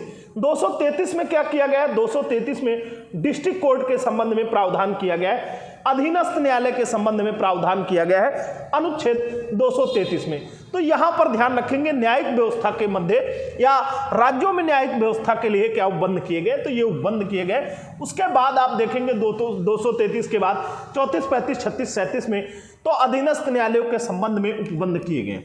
अब हम लोग अगर आगे चर्चा करें कि आगे क्या प्रावधान किए गए, तो आप आगे देख सकते हैं भाग 9 के तहत देखेंगे पंचायतों का, और 9 के तहत नगर पालिकाओं के संबंध में उपबंध किए गए। उसके बाद अगर चर्चा करें तो एक आर्टिकल है आपका 246। 246 में क्या किया गया है, विधायी शक्तियों के विभाजन की बात की गई। विधायी शक्तियों के विभाजन की बात की गई। विधायी शक्तियों के संबंध में विषयों का बंटवारा कैसे होगा, तो विषयों का बंटवारा करने के लिए क्या किया गया, 3 प्रकार की सूचियां बनाई गई। एक यूनियन लिस्ट है, एक कंक्रीट लिस्ट है और एक स्टेट लिस्ट है। अर्थात एक संघ सूची बनाई गई है, एक समवर्ती सूची बनाई गई है और एक राज्य सूची बनाई गई, और इनमें विषयों का विभाजन कर दिया गया है। केंद्र राज्य के मध्य शक्तियों का विभाजन इस तरीके से किया गया। फिर अगर और आगे बात करें तो एक आर्टिकल 248 है। 248 में उपबंध किया गया किसका, अवशिष्ट विधायी शक्तियों के संबंध में। अवशिष्ट विधायी शक्तियों के संबंध में अगर चर्चा करें कि इनके संबंध में क्या प्रावधान किया गया है, तो जिन विषयों का उल्लेख संघ सूची, राज्य सूची और समवर्ती सूची में नहीं किया गया है, उनके संबंध में कानून बनाने का अधिकार संसद को है, और संसद को यह अधिकार अवशिष्ट विधायी शक्तियों के तहत अनुच्छेद 248 के तहत दिया गया। फिर अगर बात करें अनुच्छेद 249 की, 249 में क्या प्रावधान किया गया है, 249 में, तो 249 में प्रावधान किया गया है, राज्यसभा अगर अपने उपस्थित तथा मतदान देने वाले सदस्यों के 2/3 बहुमत से प्रस्ताव पारित कर दे कि राज्य सूची का अमुक विषय राष्ट्रीय महत्व का है, तो संसद उस पर कानून बना सकती है। आर्टिकल 249 के तहत राज्यसभा अपने उपस्थित और मतदान देने वाले सदस्यों के, अर्थात एक बात कह सकते हैं विशेष बहुमत से प्रस्ताव पारित कर दे कि अमुक विषय राज्य सूची का राष्ट्रीय महत्व का है, तो उस पर कानून बनाने का अधिकार संसद को प्राप्त हो जाता है। अनुच्छेद फिर उसके बाद देखें 253 की बात कर रहे हैं, तो 253 की बात कर लें तो केंद्र सरकार द्वारा जो अंतरराष्ट्रीय संधि समझौते या करार किए जाएंगे, अंतरराष्ट्रीय संधि समझौते या करार, संधि समझौते या करार। तो संधि समझौते या करार जो किए जाएंगे, संधि समझौते या करार, इन्हें लागू कराने के लिए विधि बनाने का अधिकार किसको है? केंद्र सरकार को, और ये कानून लागू कर दिए। अंतरराष्ट्रीय संधि समझौते और करार लागू कराने के संबंध में उपबंध किए गए हैं किसमें? अनुच्छेद 253 में। उसके बाद अगर हम लोग चर्चा करें तो अनुच्छेद 262 की चर्चा कर सकते हैं।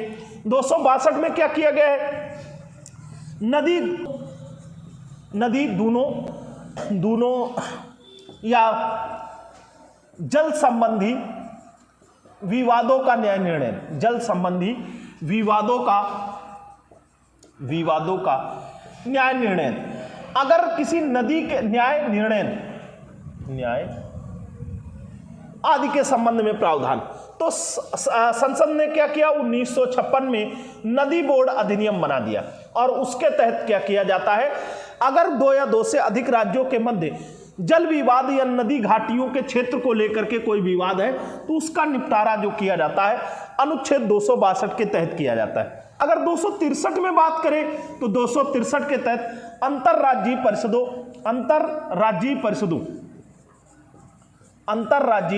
परिषदों के संबंध में या अंतरराष्ट्रीय परिषदों के संबंध में उपबंध किया गया है। अब क्या है? 2 या 2 से अधिक राज्यों के मध्य अगर किसी तरीके का विवाद होता है, तो उन विवादों के न्याय निर्णय के लिए राष्ट्रपति द्वारा अंतरराज्यीय परिषदों का गठन किया जा सकता है अनुच्छेद 263 के तहत। और अंतरराष्ट्रीय या अंतरराज्यीय परिषदें जो होती हैं, ये अंतरराज्यीय परिषदें और अंतरराज्यीय जो परिषदें स्थापित की जाएंगी, ये क्या है? एक प्रकार से संवैधानिक है। क्यों? क्योंकि इनका संविधान में उल्लेख है। किस अनुच्छेद में? अनुच्छेद 263 में। अब अगर ध्यान दें हम लोग, अनुच्छेद 264 से 300 का तक के संबंध में क्या उपबंध किया गया है? तो अनुच्छेद 264 से लेकर के 300 का तक में केंद्र और राज्य के मध्य आर्थिक संबंधों के संबंध में, आर्थिक गतिविधियों के संबंध में उपबंध किए गए। तो यहां पर अगर देखें तो एक आर्टिकल आप देख सकते हैं 266, 267, 268, उसके बाद 280, 292, 293, 300 का, ये महत्वपूर्ण अनुच्छेद है आर्थिक संबंधों को लेकर के। केंद्र और राज्य के मध्य, केंद्र व राज्य के मध्य वित्तीय संबंध। इस पर अगर चर्चा करें वित्तीय संबंध कैसे कैसे होते हैं, तो यहां पर अनुच्छेद 266 में कहा गया है संचित निधि के संबंध में प्रावधान, संचित निधि के संबंध में प्रावधान किया गया। अब इस संचित निधि के संबंध में क्या प्रावधान किया गया, इसको देखें। संचित निधि के संबंध में प्रावधान, तो यहां पर केंद्र के लिए और राज्य के लिए दोनों प्रकार की संचित निधियों के संबंध में उपबंध किया गया है। किसमें? अनुच्छेद 266 में। फिर अगर 267 में बात करें तो आकस्मिक निधि या कॉन्टीजेंसी फंड के संबंध में बात की गई। कॉन्टीजेंसी, आकस्मिक निधि का गठन अनुच्छेद 267 के तहत, और 67 के तहत केंद्र व राज्य सरकार दोनों के दोनों इसके तहत कर सकते। अनुच्छेद 268 में बात करें तो इसमें यह प्रावधान किया गया है केंद्र द्वारा उद्गहित किए जाने वाले कर और राज्यों द्वारा संग्रहित किए जाने वाले, केंद्र द्वारा विभिन्न प्रकार के जो कर लगाए जाते हैं उन्हें संग्रहित करने का अधिकार राज्यों को है। उस संबंध में 268 में प्रावधान किया गया। अनुच्छेद 280 में वित्त आयोग के संबंध में प्रावधान किया गया कि वित्त आयोग एक संवैधानिक आयोग है और प्रत्येक 5 वर्ष पर इसका गठन राष्ट्रपति द्वारा किया जाता है। अनुच्छेद 292 केंद्र सरकार द्वारा उधार लिया जाना, केंद्र के द्वारा उधार लेना या ऋण लेना, और यहाँ 293 में राज्यों द्वारा ऋण लेने का प्रावधान किया गया है। राज्यों के द्वारा ऋण लेने के संबंध में उपबंध किया गया है। अनुच्छेद 300 का में अगर बात करें, चर्चा करें तो 300 का में प्रावधान किया गया है कि जो संपत्ति का अधिकार है, संपत्ति का अधिकार राइट टू प्रॉपर्टी, ये एक प्रकार का विधिक अधिकार है। कैसा अधिकार है? विधिक अधिकार या कानूनी अधिकार हो गया है, कानूनी अधिकार हो गया है। अर्थात किसी को भी उसकी संपत्ति से विधि द्वारा ही वंचित किया जा सकता है, ऐसे नहीं। तो ये आपको ध्यान रखना है। अनुच्छेद 266 से लेकर के 300 का तक में केंद्र और राज्य के मध्य वित्तीय संबंधों के संबंध में उल्लेख किया गया है। फिर अगर इसके बाद बात करें, इसके बाद क्या प्रावधान किए गए हैं, तो इसके बाद अगर देखेंगे तो संघ राज्य के अधीन सेवाओं के संबंध में जिक्र किया गया है। केंद्र और राज्य के मध्य सेवाओं के संबंध में उल्लेख किया गया है। तो यहां पर आप ध्यान रखेंगे अनुच्छेद 312, 315, 316, 317, 17, उसके बाद आपको ध्यान रखना है यह प्रावधान केंद्र एवं राज्य के मध्य शक्तियों के संबंध में 323 का और खा, ये इस पे कह सकते हैं, इस पे कैट का प्रावधान किया गया। यहां पर देखेंगे अनुच्छेद 312 क्या कहता है, अखिल भारतीय सेवाओं का सृजन, अखिल भारतीय सेवाओं का सृजन। और अखिल भारतीय सेवाएं जो है वो वर्तमान समय में भारत में 3 सेवाएं, कौन कौन सी, IAS, IPS, IFS, IPS, IFS, ये 3 सेवाएं अखिल भारतीय सेवाएं। अनुच्छेद 312 में बात करें तो UPSC plus state public service commission के संबंध में प्रावधान किया गया है कि यूपीएससी या स्टेट पब्लिक सर्विस कमीशन अर्थात संघ लोक सेवा आयोग या राज्य लोक सेवा आयोग, स्टेट पब्लिक सर्विस कमीशन, राज्य लोक सेवा आयोग या एक संयुक्त लोक सेवा आयोग जेपीएससी भी कह सकते हैं, उनके गठन के संबंध में प्रावधान अनुच्छेद 315 में किया गया। 316 में प्रावधान है संघ लोक सेवा आयोग के अध्यक्ष और सदस्यों की नियुक्ति के संबंध में प्रावधान किया गया है। अनुच्छेद 317 में उन्हें हटाए जाने के संबंध में उपबंध किए गए हैं कि संघ लोक सेवा आयोग के अध्यक्ष और सदस्यों को किस तरीके से हटाया जा सकता है। अनुच्छेद 323 में बात करें तो 323 में सेंट्रल एडमिनिस्ट्रेटिव ट्रिब्यूनल, केंद्रीय प्रशासनिक अधिकरण के संबंध में प्रावधान किया गया है। केंद्रीय प्रशासनिक अधिकरण के संबंध में, प्रशासनिक अधिकरण के संबंध में प्रावधान किया गया है कि केंद्रीय प्रशासनिक अधिकरण कौन से होंगे, इनके संबंध में जो उपबंध किया गया है वो अनुच्छेद 323 का में किया गया है। 323 खा में बात करें तो अन्य अधिकरणों के संबंध में प्रावधान किया गया है कि अन्य मामलों में अगर कोई अधिकरण प्रावधानित करने होंगे तो उनके संबंध में उपबंध किए जा सकते हैं। इसके बाद अगर चर्चा करें, आगे हम लोग चले तो अगले भाग में पहुंचते हैं तो भाग 15 में निर्वाचन की बात करते हैं। और 15 में निर्वाचन का जो प्रावधान किया गया है वो अनुच्छेद 324 से लेकर के 329 का तक में प्रावधान किया गया है। तो 324 से 329 का के संबंध में अगर देखें तो अनुच्छेद 324 आपको ध्यान रखना है, 325 ध्यान रखना है और 326 आप ध्यान रख सकते हैं। यहां पर क्या कर सकते हैं, 324 में क्या किया गया है, केंद्रीय निर्वाचन आयोग के संबंध में प्रावधान किया गया है। और केंद्रीय निर्वाचन आयोग की स्थापना 25 जनवरी 1950 को की गई थी। केंद्रीय निर्वाचन आयोग एक संवैधानिक, स्वतंत्र एवं संवैधानिक निकाय है। 325 में प्रावधान किया गया है कि वोटर लिस्ट या मतदाता सूची, क्या कह सकते हैं, मतदाता सूची या वोटर लिस्ट, मतदाता सूची या वोटर लिस्ट कह सकते हैं। वोटर लिस्ट में किसी का नाम शामिल करने में कोई भेदभाव नहीं किया जाएगा, न धार्मिक भेदभाव, न जातिगत भेदभाव, न लैंगिक भेदभाव, किसी प्रकार का भेदभाव नहीं किया जाएगा। अनुच्छेद 326 क्या कहता है, लोकसभा और विधानसभा के लिए सार्वभौमिक वयस्क मताधिकार, सार्वभौमिक वयस्क मताधिकार। सार्वभौमिक वयस्क मताधिकार पर अगर चर्चा करें, वयस्क मताधिकार पर चर्चा करें तो सार्वभौमिक वयस्क मताधिकार की क्या स्थिति आती है। सार्वभौमिक वयस्क मताधिकार पर अगर चर्चा करें तो इसके लिए पहले उम्र 21 वर्ष थी, लेकिन 61वें संविधान संशोधन कॉन्स्टिट्यूशन अमेंडमेंट 1989 द्वारा इसे घटाकर कितनी कर दी गई, 18 वर्ष। तो अब जो मताधिकार की आयु है वो कितनी है, 18 वर्ष। तो लोकसभा का जो चुनाव होता है प्रत्यक्ष रूप से सार्वभौमिक वयस्क मताधिकार के आधार पर, और विधानसभा का जो चुनाव होता है वो भी प्रत्यक्ष रूप से सार्वभौमिक वयस्क मताधिकार के आधार पर ही किया जाता है। इसके बाद अगर हम लोग चर्चा करें तो कुछ वर्गों के संबंध में विशेष उपबंध, आर्टिकल 330, आर्टिकल 332 की बात कर सकते हैं। 330 में क्या कहा जाता है, लोकसभा में SC/ST के संबंध में सीटों का आरक्षण, SC/ST के लिए सीटों का आरक्षण उनकी जनसंख्या के अनुपात में। और अनुच्छेद 332 में कहा जाता है विधानसभा में SC/ST की सीटों का आरक्षण। जैसे आप आसपास के अपने देख सकते हैं तो कुछ सीटें विधानसभा के लिए आरक्षित होंगी और कुछ लोकसभा के लिए सीटें आरक्षित होंगी। फिर इसके बाद अगर बात करें तो एक आर्टिकल ध्यान रखना है 338। अब 338 दूसरा क्या ध्यान रखना है, 338 का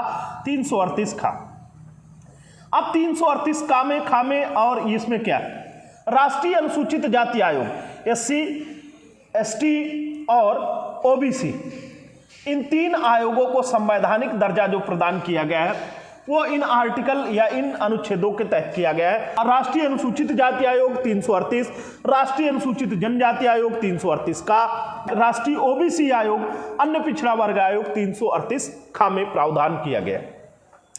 इसके बाद अगर और चर्चा करें क्या प्रावधान किए गए हैं तो इसके बाद आप आर्टिकल 340 ध्यान रख सकते हैं। क्या कर सकते हैं 340 में कहा गया था कि राष्ट्रपति शैक्षिक और सामाजिक दृष्टिकोण से पिछड़े हुए नागरिकों के लिए क्या कर सकता है, सामाजिक और शैक्षिक दृष्टिकोण से पिछड़े हुए नागरिकों को 340 तो क्या कह सकते हैं, शैक्षिक और सामाजिक दृष्टिकोण से पिछड़े हुए नागरिकों के लिए राष्ट्रपति एक आयोग का गठन कर सकता है।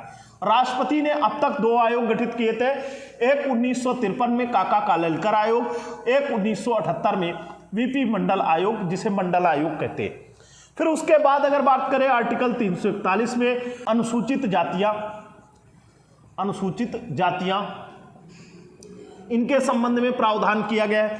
अनुच्छेद 342 में अनुसूचित जनजातियों के संबंध में प्रावधान किया गया है। अनुसूचित जनजातियां इनके संबंध में प्रावधान किया गया है। फिर अगर और आगे चले तो एक अगला भाग शुरू होता है। अगले भाग की बात करें तो अगला भाग है राजभाषा के संबंध में प्रावधान। तो राजभाषा के संबंध में प्रावधान भाग 17 में आर्टिकल 343 से 351।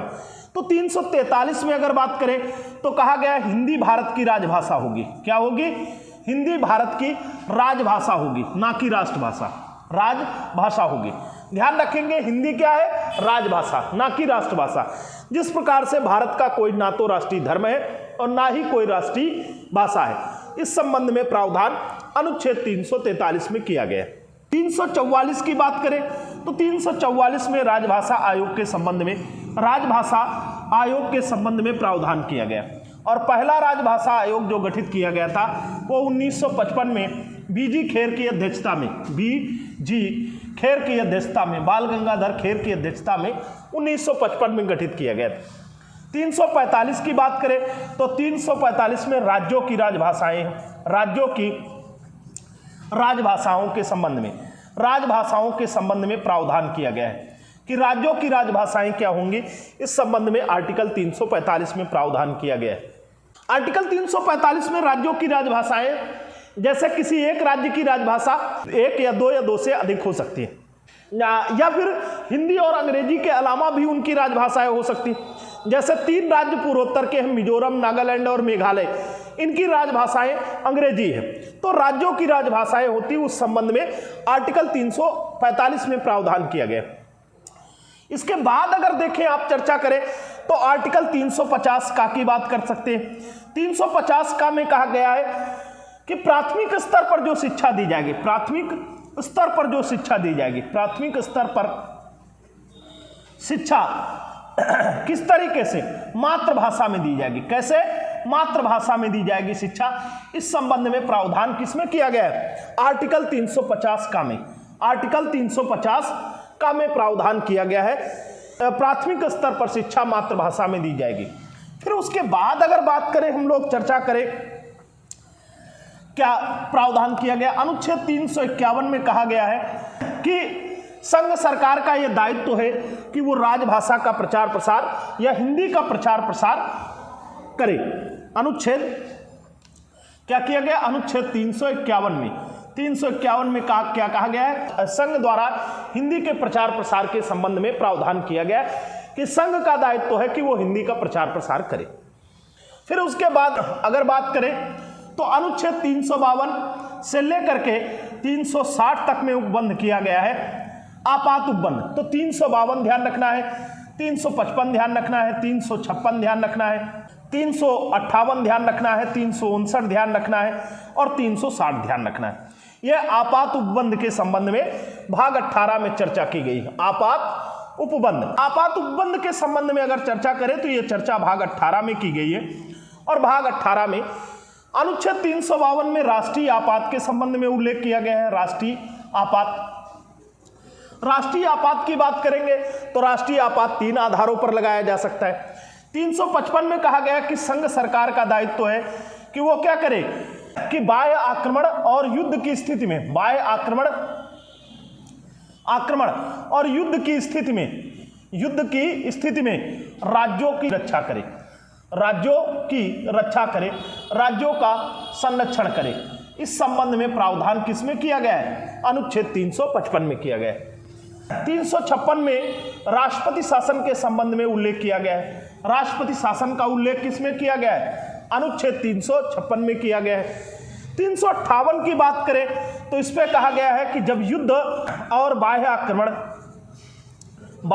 आक्रमण इनके आधार पर, युद्ध और बाह्य आक्रमण के आधार पर आपातकाल लागू किया जाएगा, राष्ट्रीय आपात लागू किया जाएगा। तो अनुच्छेद 19 में दी गई स्वतंत्रताएं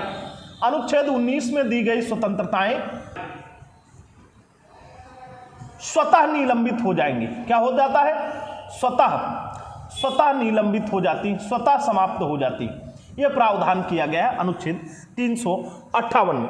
359 में कहा गया है कि युद्ध या बाह्य आक्रमण की स्थिति ना हो तो क्या इसके अलावा क्या है, जब राष्ट्रीय आपात लागू होगा तो अनुच्छेद क्या किया जा सकता है? 20 और 21 को छोड़ करके, 20 और 21 को छोड़ करके, दो अनुच्छेद है, इन्हें छोड़ करके अन्य फंडामेंटल राइट निलंबित किए जा सकते हैं। राष्ट्रपति अन्य फंडामेंटल राइट निलंबित कर सकता है।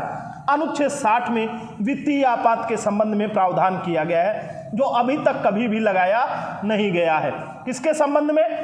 वित्तीय आपात के संबंध में प्रावधान किया गया है जो अब तक कभी भी लगाया नहीं गया।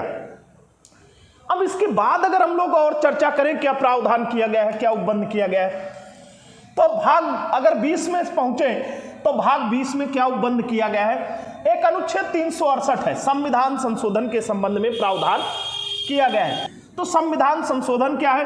दक्षिण अफ्रीका से ग्रहण की गई एक प्रक्रिया है और भारतीय संविधान में संविधान संशोधन के संबंध में उपबंध है।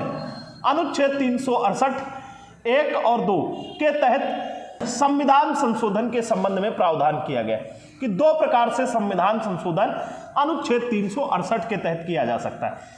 लेकिन भारतीय संविधान में संशोधन 3 प्रकार से हो सकता है। एक साधारण बहुमत से जो इस अनुच्छेद के तहत मान्य नहीं है।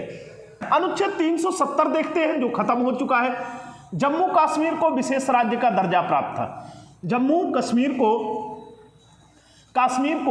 विशेष राज्य का दर्जा प्राप्त था और यह विशेष राज्य का दर्जा ये समाप्त कर दिया गया है 370 में। 371 में बात करें तो क्या प्रावधान किया गया है? महाराष्ट्र और गुजरात को विशेष राज्य का दर्जा दिया गया। गुजरात को विशेष राज्य का दर्जा प्राप्त है। गुजरात को विशेष राज्य का दर्जा प्राप्त है। अब उसके बाद अगर बात करें अनुच्छेद 371 का में क्या प्रावधान किया गया है? तो 371 का में नागालैंड को विशेष राज्य का दर्जा प्रदान किया गया। नागालैंड को विशेष राज्य का दर्जा प्रदान किया गया। खा में असम को विशेष राज्य का दर्जा प्रदान किया गया। गा में मणिपुर को विशेष राज्य का दर्जा प्रदान किया गया। घा में आंध्र प्रदेश को विशेष राज्य का दर्जा प्रदान किया गया। आंध्र प्रदेश को विशेष राज्य का दर्जा प्रदान किया गया। विशेष राज्य का दर्जा प्रदान किया गया। अंगा में बात करें 271 अंगा में तो आंध्र प्रदेश के विश्वविद्यालय के संबंध में उपबंध किया गया है। विश्वविद्यालय के संबंध में उपबंध किया गया। अगर 371 चा में बात करें कि क्या उपबंध किए गए हैं, चा में सिक्किम को विशेष राज्य का दर्जा दिया गया है। छा में मिजोरम को विशेष राज्य का दर्जा प्रदान किया गया है। अगर फिर बात करें जा में अरुणाचल को विशेष राज्य का दर्जा प्रदान किया गया है। फिर बात करें झा में, तो गोवा को विशेष राज्य का दर्जा प्रदान किया गया। तो यह आपको अनुच्छेद ध्यान रखने। विशेष राज्य का दर्जा अभी भी किन राज्यों को प्राप्त है, तो 371 के तहत महाराष्ट्र को, गुजरात को, 371 का के तहत नागालैंड को, 371 खा के तहत असम को, 371 गा के तहत मणिपुर को, 371 घा के तहत आंध्र प्रदेश को, 371 अंगा के तहत आंध्र प्रदेश के विश्वविद्यालय को, 371 चा के तहत सिक्किम को, 371 छा के तहत मिजोरम को, 371 झा के तहत अरुणाचल को, 371 झा के तहत गोवा को विशेष राज्य का दर्जा प्रदान किया गया। अब अगर यहां और आगे चले हम बात करें, तो और आपको 2-3 अनुच्छेद और भी ध्यान रखने चाहिए। कौन कौन से? 393, 394 और 395 के संबंध में उपबंध है, यह भी आपको ध्यान रखना चाहिए। यहां से परीक्षाओं में प्रश्न आपसे पूछे जा सकते हैं कि 393 में संविधान के संक्षिप्त नाम की बात की गई। संक्षिप्त नाम की बात की गई कि भारतीय संविधान का संक्षिप्त नाम क्या होगा, तो संक्षिप्त नाम क्या होगा? भारतीय संविधान। भारतीय संविधान यह भारत के संविधान का संक्षिप्त नाम है। क्या नाम है? भारतीय संविधान। अनुच्छेद 394 में बात करें तो इसका प्रारंभ जो होगा तो 2 तरीके से हुआ। एक कुछ अनुच्छेद जिसमें से 26 नवंबर 1949 को लागू कर दिए गए, जिसमें से 15 अनुच्छेद थे। 15 अनुच्छेद क्या किए गए?